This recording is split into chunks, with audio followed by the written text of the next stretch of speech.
Hola, espero se encuentre muy bien. Soy Cristina Bustamante Castillo, tutora de la Escuela de Ciencias Exactas y Naturales para la Cátedra de Sistemas de Información en Salud.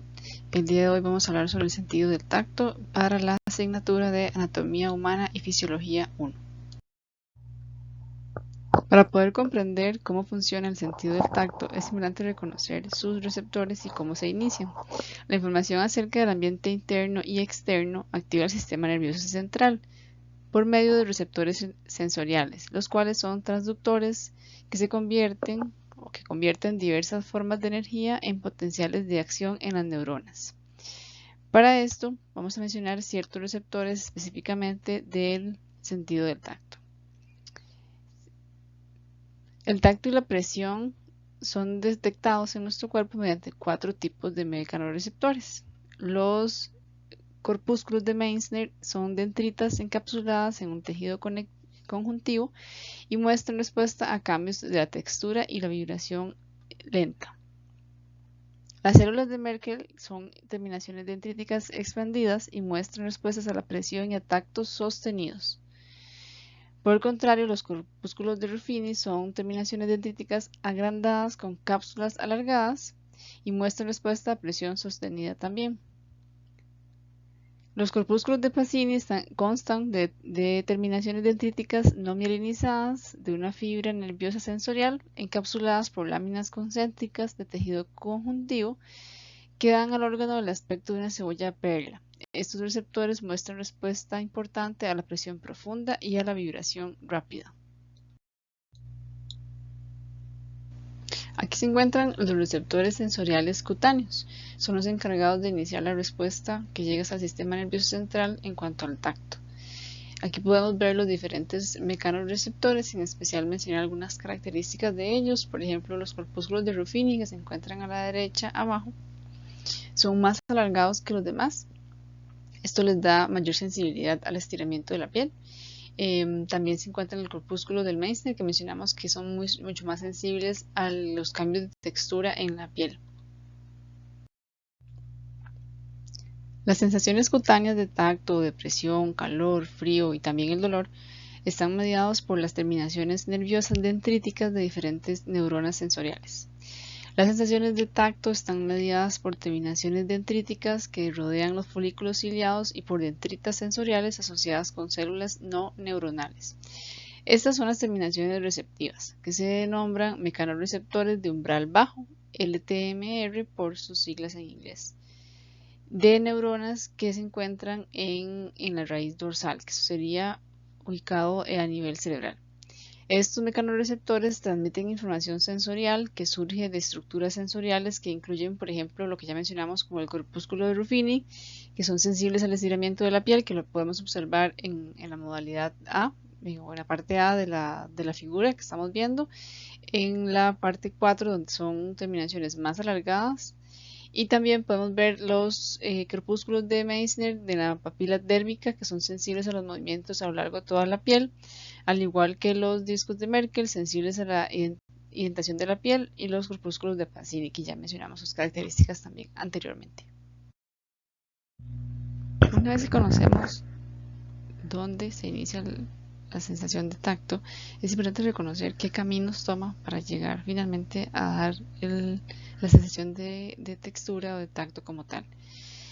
Se incluyen sensaciones provenientes de receptores y de propios receptores cutáneos. Estas vías comprenden 3 órdenes de neuronas en serie.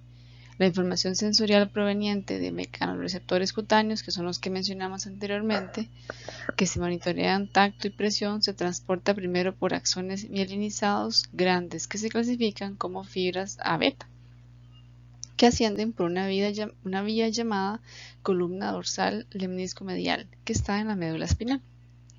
Estas fibras no hacen sinapsis, que es la comunicación entre neuronas o entre células, hasta que lleguen al bulbo raquídeo del tronco encefálico. Una vez que estas fibras hacen la sinapsis en el bulbo raquídeo con otras neuronas sensoriales de segundo orden, la información de estas últimas neuronas se entrecruza, es decir, decusan, hacia el lado contralateral a medida que ascienden por medio de un tracto de fibras llamado lemnisco medial hacia el tálamo, que eso sucede, recuerden, en el tronco encefálico. Ahí las neuronas sensoriales del tercer orden en el tálamo reciben estas aferencias o esta comunicación y a su vez se proyectan hacia el giro postcentral, que eso es una corteza somatosensorial, que es donde se perciben las sensaciones cutáneas, que es se ubica en el cerebro, en ese es donde está el círculo rojo que podemos ver en la imagen a la derecha. Una vez que se proyectan hacia esa sección del cerebro, se permite la sensación o se permite que se perciba la sensación. En esta imagen podemos ver diferentes vías neurales para las sensaciones, empezando con el ejemplo de la sección A, que es el receptor del tacto, por ejemplo. Aquí lo que se muestra en el color morado en comparación con la verde, que es en el dedo, por ejemplo, son que una significancia o una representación de las vías que se toman. Ya hablamos que las vías comienzan con un receptor. En el caso de las del pie suelen ser más largas porque tienen pues obviamente un camino más largo que recorrer, por decirlo de esa manera.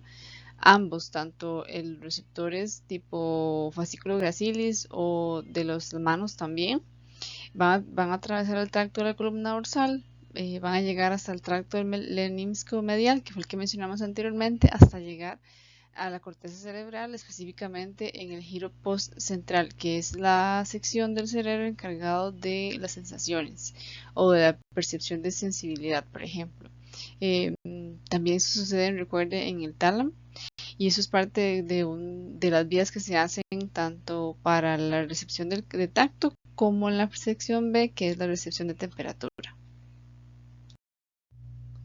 Ahora vamos a conversar sobre un concepto importante a nivel de percepción que se llama campo receptivo.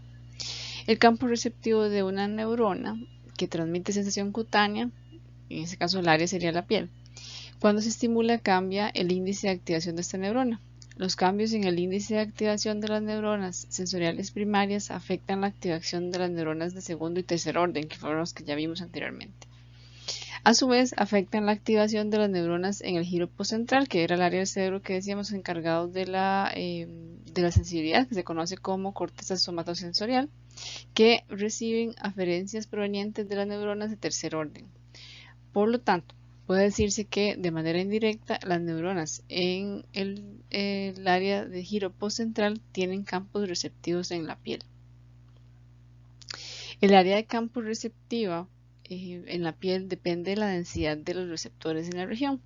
Un ejemplo sería en la espalda y en las piernas, donde son un área grande de piel que son inervadas por relativamente pocas terminaciones sensoriales.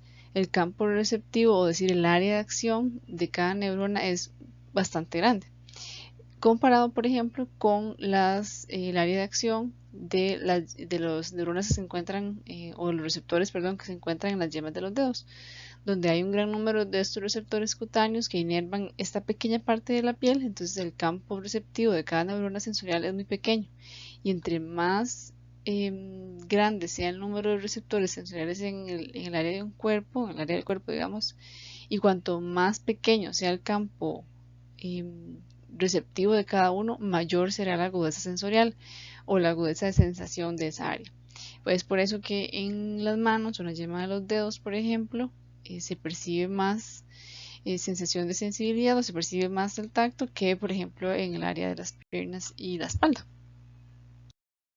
Teniendo en cuenta lo que acabamos de practicar en la diapositiva anterior en cuanto al área de acción, o podemos decir el campo receptivo, hay un concepto importante, una prueba que se hace para reconocer cuál es el área, o la prueba que se conoce como umbral de discriminación de 2 puntos.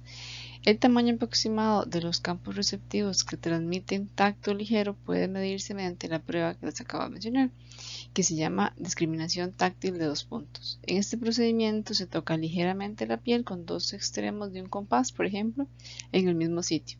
Si la distancia entre los puntos es bastante grande, cada punto va a estimular un campo receptivo diferente y una neurona sensorial distinta.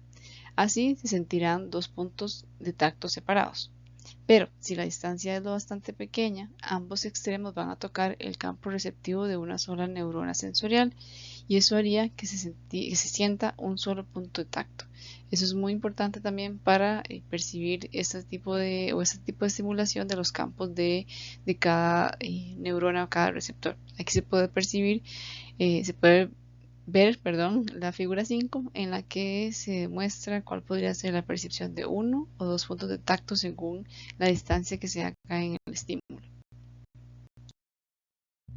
Una vez reconocida la forma de acción o la fisiología del tacto, es simplemente mencionar que este sistema de sensibilidad nos puede funcionar como un receptor del dolor, ya que se puede definir al dolor como la percepción de una sensación poco placentera que se puede originar por estímulos dañinos que pueden ser capaces de lesionar al organismo. Y bueno, es importante reconocer que esto del dolor, sobre todo, es un mecanismo de defensa, de protección del organismo.